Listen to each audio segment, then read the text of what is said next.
मंजुनाथ शर्मा जी, आपका प्रश्न हमारे सामने आ गया। आप कह रहे हैं कि हम पूर्व शुभ कर्म के बदौलत भगवान शंकराचार्य की शिष्य परंपरा प्राप्त किए और दक्षिण के शंकराचार्य भगवान की सेवा करते हैं। हमें अब तक 5 बार भिक्षा सेवा करने का भाग्य प्राप्त हुआ। यति भिक्षा का महात्म्य आप हम सभी सनातनियों को बताने की कृपा करें। देखिए मंजुनाथ जी, यति भिक्षा का बहुत महात्म्य शास्त्रों में बताया गया है। यति का मतलब है सन्यासी। सन्यासी के बारे में शास्त्रों की जो आज्ञा है वो ये है कि सन्यास लेने के बाद उसे स्वयं अपने लिए भोजन बनाने की अनुमति नहीं है। ऐसी परिस्थिति में जब वो स्वयं अपने लिए भोजन नहीं बना सकता तो कहाँ से उसको भोजन प्राप्त होगा। तो इसके लिए शास्त्रों ने ये विधान बनाया कि गृहस्थों के घर में जो भोजन बनेगा उस पर पहला अधिकार सन्यासियों का होगा। इसलिए गृहस्थ भोजन बनाएगा, बना हुआ भोजन पहले अगर सन्यासी उपलब्ध है तो उसको खिला करके तब खाएगा। और पुण्य क्या प्राप्त करेगा तो हम आपको एक एक करके बताते हैं। पहली बात तो ये है कि सन्यासी के लिए भिक्षा निषिद्ध है, स्वयं बना नहीं सकता, उसको बनी हुई भिक्षा ही मांग करके खाना है। इसीलिए शास्त्र कहते हैं यतिश्च ब्रह्मचारी च पक्वान्न स्वामिना उभौ तयोरन्नम अदत्वा ही यो भुंक्ते स्तेन एव सह। यति और ब्रह्मचारी माने सन्यासी और ब्रह्मचारी, ब्रह्मचारी माने नैष्ठिक ब्रह्मचारी जो सदा सदा के लिए विरक्त हो चुका है, गुरु के आश्रम में ही रह करके जीवन पर्यंत अध्ययन करने की जिसने भावना बना ली है, वो नैष्ठिक ब्रह्मचारी और सन्यासी ये दोनों ही गृहस्थ के घर में पकाए गए रसोई के पहले मालिक हैं, इनका अधिकार है। इसलिए उनको बिना दिए अगर कोई व्यक्ति गृहस्थ भोजन करता है, बिना दिए का मतलब अगर वो सामने उपस्थित हैं फिर भी उनको दिए बिना अगर खाता है तो उसको इन सन्यासियों के अनाज को चोरी करने का पाप लगता है। तो पहली बात तो ये है। इसलिए गृहस्थ लोग ये कोशिश करते हैं कि अगर कोई सन्यासी हमारे आसपास उपलब्ध है तो हमारे यहाँ घर में जो भोजन पकाया गया है पहले उसको हम सन्यासी को परोस करके उनके तृप्त होने के बाद ही उनके प्रसाद के रूप में इसको स्वीकार करेंगे। दूसरे, ये जो सन्यासी हैं इनके लिए ये नियम बना दिया गया है कि आपको राजदंड की तरह से भिक्षा करना है। माने आपकी भिक्षा ऐसी नहीं है कि भूख लगे तो खाओ, आपकी भिक्षा ऐसी है कि आपको करना ही करना है। जैसे राजदंड, अगर कोई दंड मिल गया किसी को तो उसको करना ही पड़ता है, मजबूरी में करना पड़ता है, वैसे ही सन्यासी को भी प्रतिदिन एक बार, माने 24 घंटे में एक बार भिक्षा करने का ही है, ना करने से नहीं चलेगा। नृपदंडवत, राजदंडवत इसको करने का नियम है। तो प्रत्येक सन्यासी भिक्षा करेगा। अब वो जो भिक्षा करेगा तो उससे क्या होगा, क्यों उसके लिए अनिवार्य कर दिया, तो बताते हैं कि जो सन्यासी है वो सारे संसार में अपना तादात्म्य स्थापित कर चुका होता है, सारे संसार को अपना स्वरूप समझने लगा है। इसीलिए वो सन्यासी जब तृप्त होता है तो सारा संसार तृप्त हो जाता है। इसीलिए उसकी तृप्ति अनिवार्य है और प्रतिदिन अनिवार्य है। कहीं पर सन्यासी भूखा ना रहे, अगर भूखा रहा तो सारा संसार में उसका प्रभाव चला जाएगा। तो इसीलिए सन्यासी को खिलाना भी बहुत ज़रूरी है कि सन्यासी भूखा ना रहे, नहीं तो तीनों लोग अतृप्त रह जाएंगे। और सन्यासी को भी भिक्षा कर लेना प्रतिदिन एक बार आवश्यक है ताकि तीनों लोगों की तृप्ति हो सके। ऐसे समय में गृहस्थ के लिए पुण्य इतना है कि यति हस्ते जलम दद्यात् अन्नम दद्यात् पुनर्जलम तदन्नम मेरुतुल्यम ही तज्जलम सागरोपमम। कोई गृहस्थ अगर एक सन्यासी को, जो दंडी सन्यासी है, उसको भिक्षा कराता है तो पहले उसके हाथ में जल देना पड़ता है।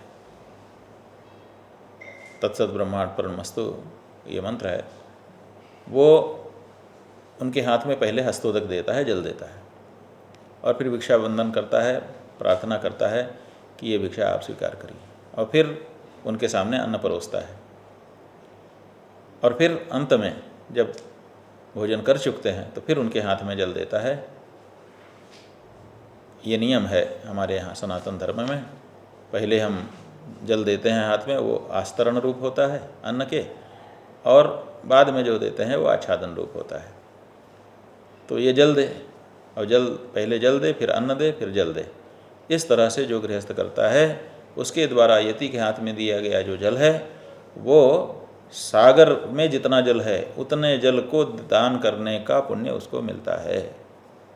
और जो अन्न उसने पत्तल में परोस दिया वो मेरु तुल्य, मेरु पर्वत के समान अन्न की ढेरी लगा करके उस ढेरी का अगर कोई दान करे तो तदन्नम मेरु तुल्यम ही तज्जलम सागरोपमम। वो अन्न मेरु पर्वत के समान ढेरी का जितना अन्न होता है उतने अन्न देने का पुण्य उसको मिल जाता है। और जो जल देता है समुद्र में जितना जल है उतने जल को देने का पुण्य, दान करने का पुण्य उसको प्राप्त हो जाता है। तो संसार में अगर सबसे बड़ा धर्म कार्य कोई है जिसका इतना बड़ा फल मिल रहा है तो यति के भिक्षा का है। इसीलिए जो शास्त्र के जानकार लोग हैं वो अवसर खोजते रहते हैं कि कैसे हमको यति को भिक्षा कराने का अवसर प्राप्त हो जाए। आपको 5 बार तक अभी भिक्षा प्राप्त कराने का सौभाग्य मिल गया है। निश्चित रूप से आप मंजूनाथ जी भाग्यशाली हैं और अपने भाग्य को इसी तरह से बढ़ाते रहिए। जब जब संभव हो यति से प्रार्थना करिए कि आप कृपा करके हमारी भिक्षा स्वीकार करिए। ये प्रश्न प्रबोध है। अगर कोई जिज्ञासा हो तो उसको पूछना चाहिए, लेकिन कुछ ऐसे लोग भी होते हैं जिनके मन में कोई जिज्ञासा नहीं होती है, लेकिन प्रेरणा देने के लिए उनका मन हर समय तत्पर रहता है। हम समझते हैं ऐसे ही प्रश्न करता है हमारे वैभव शकलानी जी, जो जोशी मठ उत्तराखंड से हैं। इन्होंने प्रश्न पूछा है, प्रश्न की तरह से पूछा है कि आज के युवाओं को आप क्या संदेश देना चाहेंगे। तो वैभव जी, संदेश तो उसको दिया जाता है जो उन्मुख हो, जो पूछ रहा हो। अब आज के युवा पहले हमसे कुछ संदेश प्राप्त करना चाहें, उनके द्वारा ये मांग आए कि हमें कुछ संदेश दिया जाए तो संदेश देना अच्छा लगता है। लेकिन फिर भी क्योंकि आप तो पूछ ही रहे हैं कि आप क्या संदेश देना चाहते हैं, तो हम आपको ही युवा मान करके आपको ये संदेश देना चाहेंगे कि ये युवावस्था स्थायी नहीं रहने वाली है। ये अभी है, कब बीत जाएगी पता नहीं चलेगा। लड़कपन खेल में खोया, जवानी नींद भर सोया, बुढ़ापा देख कर रोया। पूर्वजों ने बताया है ना। तो लड़कपन कब बीत गया आपको पता नहीं चला, युवावस्था आ गई। तुलसीदास जी कहते हैं, देखत ही आई बिरुधाई, जो तहीं सपने हो नाही बुलाई। जिसको तुमने सपने में भी नहीं बुलाया था वो वृद्धावस्था तुम्हारी देखते ही देखते आ गई।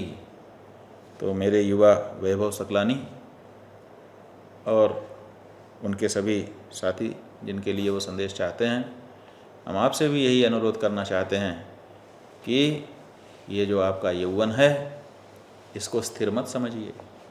भगवान शंकराचार्य जी ने कहा, माँ कुरु धन जन यौवन गर्भम हरिति निमेषात् काल सर्वम। ये जो यौवन है इसका गर्व मत करो। क्यों? क्योंकि जब भगवान को छीनना होगा तो एक क्षण में इसको छीन लेगा। कब तक है ये कोई नहीं कह सकता। इसलिए जब तक है तब तक इसका लाभ लो। इसका लाभ क्या है?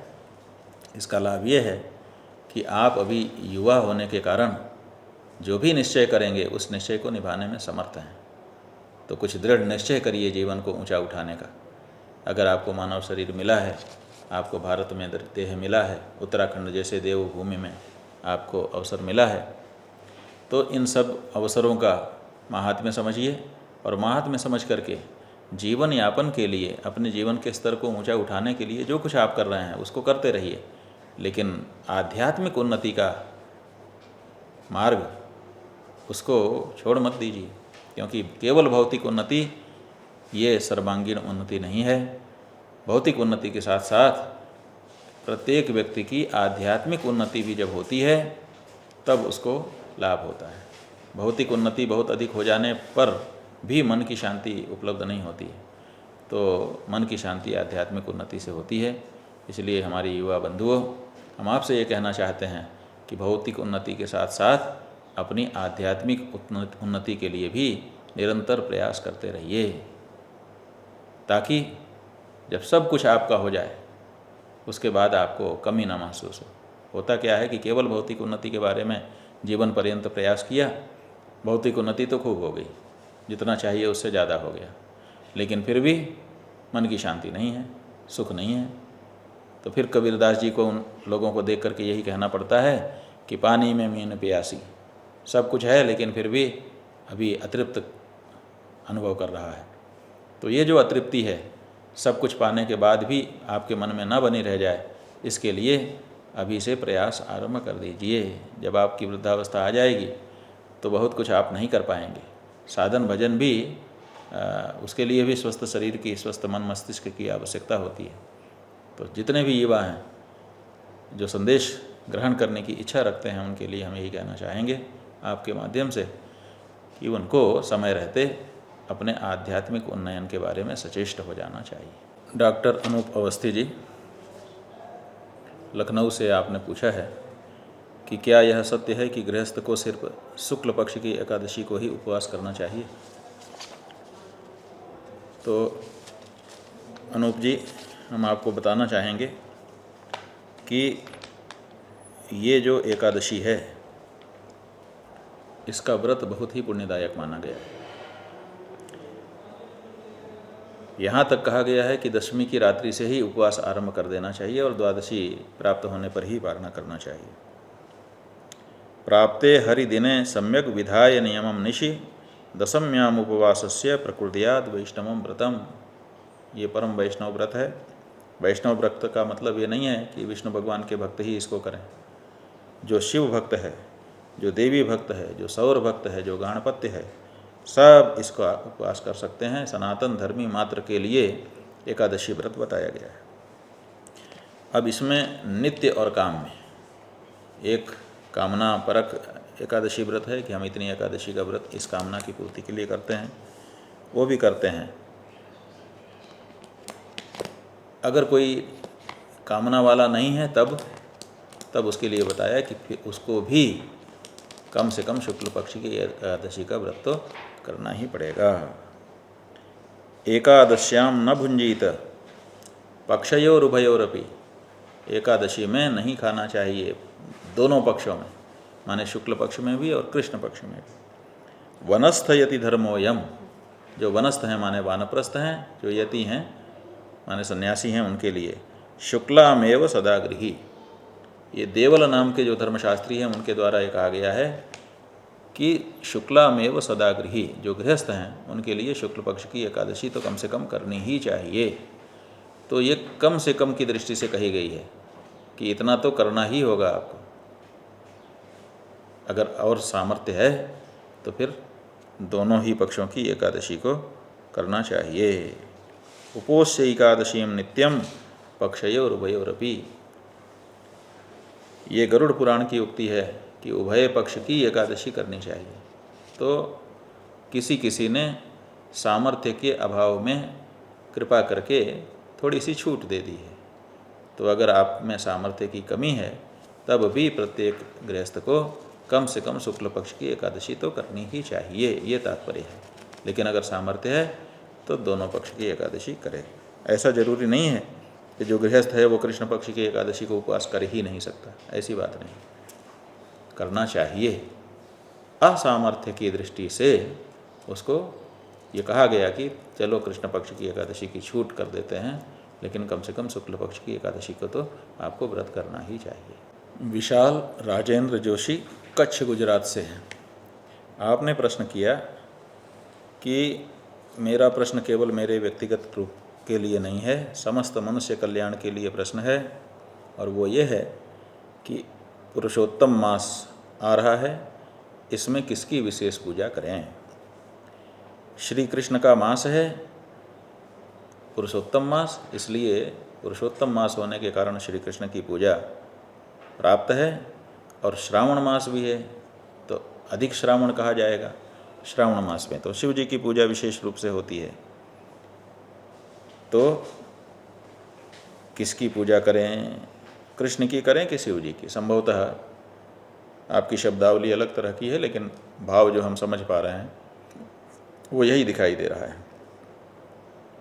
तो हम आपको बताना चाहेंगे कि श्री शेषयोर भेदधी ही, हमारे यहाँ धर्मशास्त्री ये कहते हैं कि भगवान विष्णु में और भगवान शिव में जो भेद रखता है उसको किसी की आराधना का, उपासना का फल नहीं मिलता है। विष्णु भक्त जो है वो शिव भक्त भी होता ही है, और जो सही शिव भक्त है वो भगवान विष्णु का भी भक्त होता है। इसलिए केवल एक की आराधना सनातनी करता ही नहीं है। इसलिए विशेष आराधना, उपासना का ये अवसर है। पुरुषोत्तम मास इसका नाम इसलिए पड़ गया कि पहले इसको मलमास कहा जा रहा था, क्योंकि ये बढ़ गया था थोड़ा। तो मलमास कहने के कारण 12 ही महीनों की संज्ञा हमारे यहाँ शास्त्र में प्राप्त थी, और वो सब नक्षत्रों के आधार पर थी। विशाखा नक्षत्र का वैशाख, आषाढ़ा का आषाढ़, श्रवण नक्षत्र का श्रावण, भाद्रपदा का भाद्रपद, अश्विनी का आश्विन, कृतिका का कार्तिक, इस तरह से मृगशीर्ष का मार्गशीर्ष, ये सब नाम पड़े हुए थे। 12 ही थे। और जब अधिक मास आता था, अधिक मास क्यों आता है? क्योंकि संक्रांति कभी कभी 2 बार आ जाती है महीने में, और कभी कभी नहीं आती है। तो जिस मास में संक्रांति नहीं होती है उसको अधिक मास कहते हैं। इसलिए 2 महीना मिला करके 1 महीना माना जाता है। तो ऐसी परिस्थिति में मल मास नाम से कथा आती है कि इस मास का जो अभिमानी देवता था वो भगवान की शरण में गया और कहा कि लोग मुझे मलमास कह रहे हैं, मुझे अच्छा नहीं लग रहा है, मेरा भी कोई एक अच्छा सा नाम होना चाहिए, मेरा भी एक अच्छा सा महात्म्य होना चाहिए। भगवान ने कहा, भाई महात्म्य तो किसी और का हो नहीं सकता, हाँ जो शरणागत हो गया मेरा सारा महात्म्य उसका महात्म्य हो जाएगा। तो मलमास भगवान की शरण में गया था, इसलिए भगवान ने कहा आज से मेरा ही नाम तुम्हारा नाम पुरुषोत्तम, और मेरा जो महात्म्य है वो सबका सब तुम्हारा महात्म्य। तो तब से लेकर के अब तक हम सनातनी अधिक मास में पुण्य कार्य करते चले आ रहे हैं, आराधना उपासना, क्योंकि बहुत फलदायी होती है इस समय में। ये जरूरी नहीं है कि विष्णु की उपासना करें, ये जरूरी नहीं है कि शिव की उपासना करें, ये जरूरी है कि हम परमात्मा के उन रूपों में से किसी एक रूप की, जिनकी शास्त्रों में जिनका विधान किया गया है, उनकी आराधना उपासना करें। इसलिए शिव पूजा करना है तो शिव पूजा भी कर सकते हैं, और अगर विष्णु भगवान की पूजा करना है तो विष्णु भगवान की भी पूजा कर सकते हैं। और कोई विशेष मंत्र जो हम मानसिक जप करें ये बताइए, तो भैया ऐसे सार्वजनिक रूप से तो मंत्र नहीं बताया जा सकता है, व्यक्तिगत रूप से जब अवसर होगा ज़रूर आपको हम बता देंगे। तब तक जो दीक्षा आपको तदनुसार अपने इष्ट देवता का आराधन इस पुरुषोत्तम मास में आप करें, बहुत बड़ा लाभ आपको प्राप्त होगा।